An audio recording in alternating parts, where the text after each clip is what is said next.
Well, it's the day before Election Day, and the song "Will You Still Love Me Tomorrow" comes to mind. But at the moment, it's looking very good for Trump and for the Republican Party. Today's lunch alert is sponsored by the Patriot Gold Group.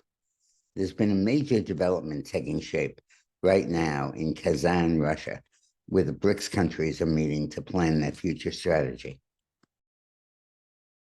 Trump is leading in most of the popular vote polls, which augurs an electoral college landslide. And in the Senate polls around the country, there's been a significant pickup in Republican support. The situation in the Senate is this, just to remind you, sorry to bore you if I've said this before to you. In the Senate now has 49 Republicans. The 50th Republican would be Vance if he wins the vice presidency, which I assume he will. And the 51st Republican, giving us the majority, would probably be Jim Justice of West Virginia, the governor, who's running for the open seat vacated by Manchin and is way ahead. Beyond 51, you then are in the realm of speculation and very possible Republican takeaways.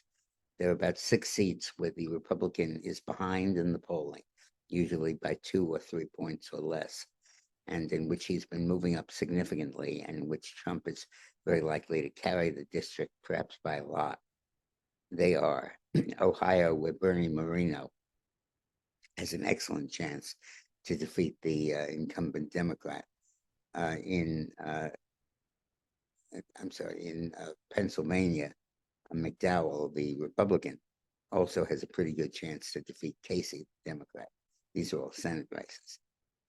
In Michigan, very surprisingly, John Rogers, former Republican congressman, has an excellent chance to win the Michigan seat, defeat and being vacated by Engler. In Wisconsin, Tammy Baldwin, the the Democratic candidate, is in trouble, and Hovde, H-O-V-D-E, the Republican, might well beat her. In Montana, of course, a seat that's largely given, Sheehy, the Republican, is probably going to defeat Tester, the Democrat. Big takeaway. And of all these seats which the Republicans might take away, Montana is probably the safest for us.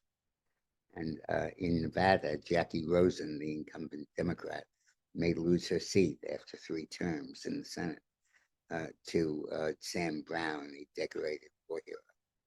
So we have very good chances in virtual certainty in West Virginia, very good chance in Montana, excellent chances in Ohio, Pennsylvania, Michigan, Wisconsin, and perhaps a few other surprises. Lake in Arizona. And this will give us a majority, but it could be a substantial majority, not quite 60 votes yet, but probably in the high 50s. On election night, I'm going to be coming on this show, coming online from time to time to update the briefing. So stick around, and I think you'll find it useful. Thank you. Today's lunch alert is sponsored by the Patriot Gold Group.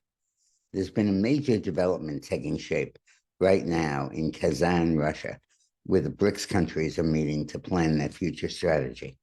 These BRICS countries that used to be Brazil, Russia, India, China, and South Africa, but now has been expanded to include a number of the Arab Emirates and a bunch of other countries, are meeting to develop a new global currency called the unit. And the unit would be pegged at 40% of the value of gold. This injects a very new factor in discussing what the future of gold is, because almost undoubtedly it's going to go up significantly once the unit becomes the unit of international trade for many countries. So call the Patriot Gold Group to get in on this. Thanks for watching. The Patriot Gold Group offers no fee for life IRAs to viewers of these videos. The IRA minimums are $25,000 and $100,000 for the no fee for life IRA. So call the Patriot Gold Group and ask for the no fee for life IRA.